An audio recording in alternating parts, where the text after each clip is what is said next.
Hi, my name's PJ, and welcome to our short presentation. Have you ever wondered how the rich keep getting richer while broke people stay broke and the middle class seems to be shrinking? Well, this isn't nearly as mysterious as it may appear when you examine the specific differences in how broke people, the middle class, and the rich spend their money. Now, this is such a simple concept, yet so profound, it nearly knocked me out of my chair when I finally understood it. I'm going to show you exactly how the rich spend their money, and you can evaluate for yourself why they keep getting richer and the broke keep getting broker, and why the middle class remains so stressed out. Now, to get started, I'd like to review some financial terms we'll be using during this presentation.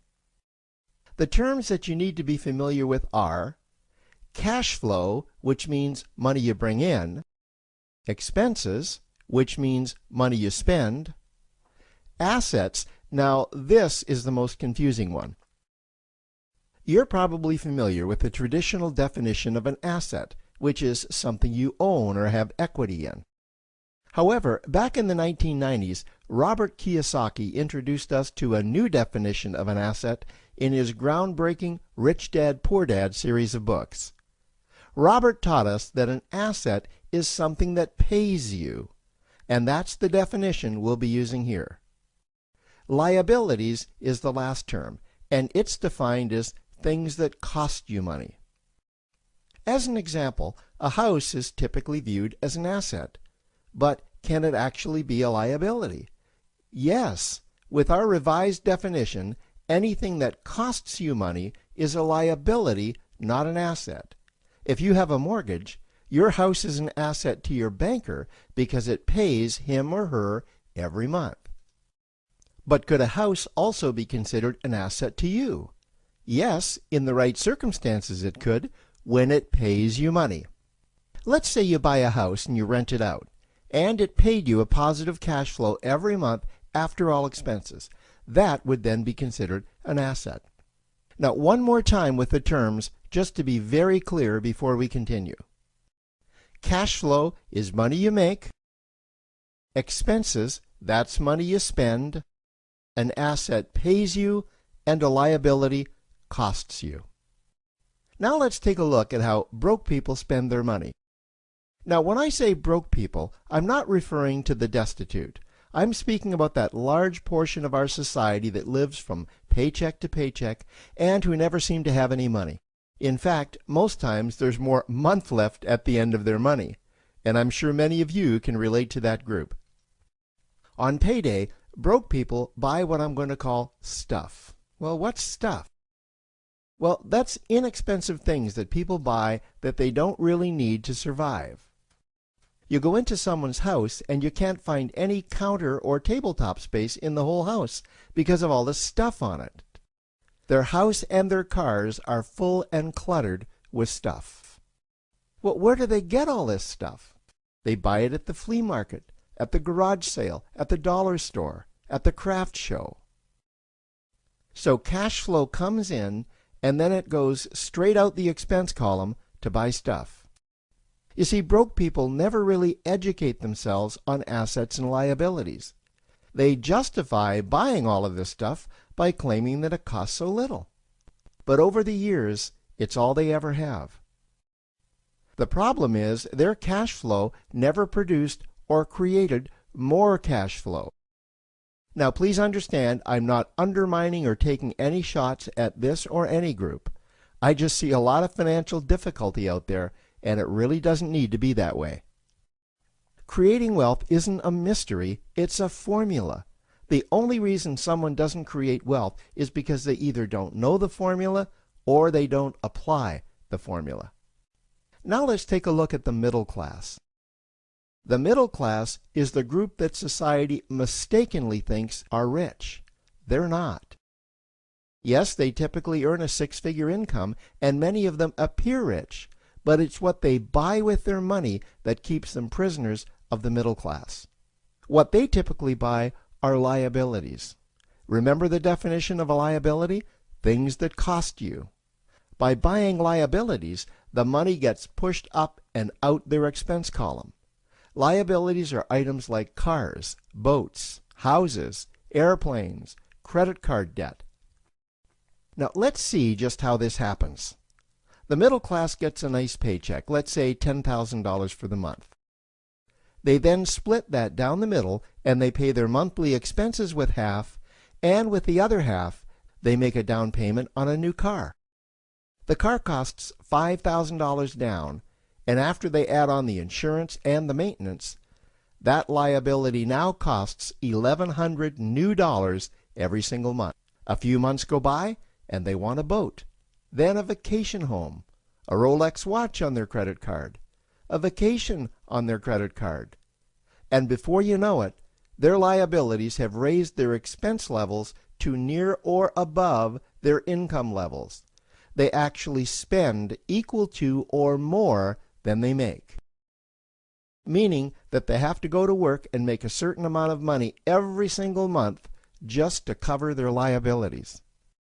The other important issue with both broke people and the middle class is that normally all of their cash flow is dependent on their own effort, meaning that they've educated themselves to exchange their knowledge and expertise for someone's money.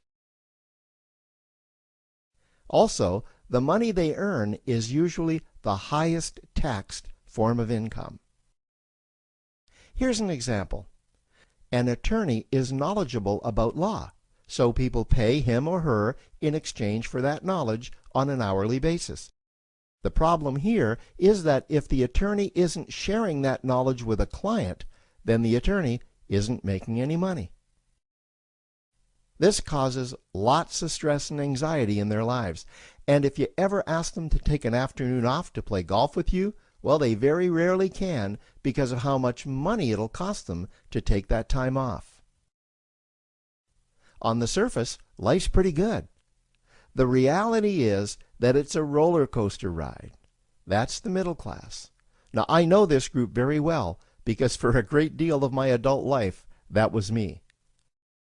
Now let's take a look at how the rich people spend their money. Rich people acquire assets. Again, an asset is something that pays you. If you want to become rich, buy assets that earn you more money. The money cycle looks like this. Acquire assets that produce cash flow, invest the profits to acquire more assets that produce more cash flow, invest those profits to acquire more assets that produce more cash flow. The rich spend their money and acquire things that produce more money. Here are a few examples of assets that produce more money.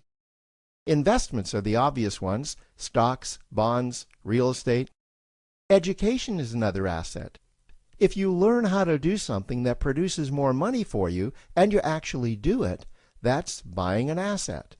There's a great quote that goes, "If you think education is expensive, you should see how expensive stupidity is." Another example of assets you can acquire that pay you are cash-generating opportunities, especially those opportunities that can create a passive cash flow. Passive meaning that once you build it up, the money continues to flow whether you're still building it or not. Here's a small example. Let's suppose you bought a pinball machine and you put it in a barber shop, and you don't spend any of the profits.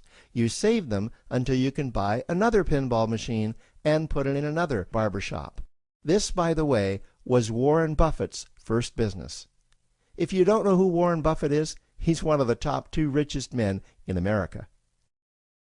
The rich are extremely eager to find those passive cash-generating opportunities because those opportunities continue to pay them month after month, year after year, long after they've stopped working the opportunity. You know, I see this happen again and again with successful entrepreneurs. They find a passive cash flow stream that they build up, and it continues to pay them month after month, year after year. They then take those profits and multiply them in another passive cash-generating opportunity, and then again in another. In conclusion, here's what I've learned over the years. You can't find these passive cash-generating opportunities unless you're open to hearing about them. Then, once you find them, you must be willing to see what fits you and then act. Now, the reason I say this is that I once answered a hokey little ad that I ended up generating 7 figures from, simply because I answered that ad and then took action. These opportunities are out there, you just need to find them. You also must be opportunistic enough that when the right situation does present itself, you don't miss it. So remember, broke people buy stuff, the middle class buy liabilities, and the rich acquire assets, preferably cash-generating opportunities that can create passive cash flow. They then take that cash flow and invest it in another asset that produces more cash flow. That's the wealth creation formula. Now, I trust you found this introductory information helpful. Now, to learn about one of the greatest cash-generating machines on the planet, click on the link below to proceed to step 2.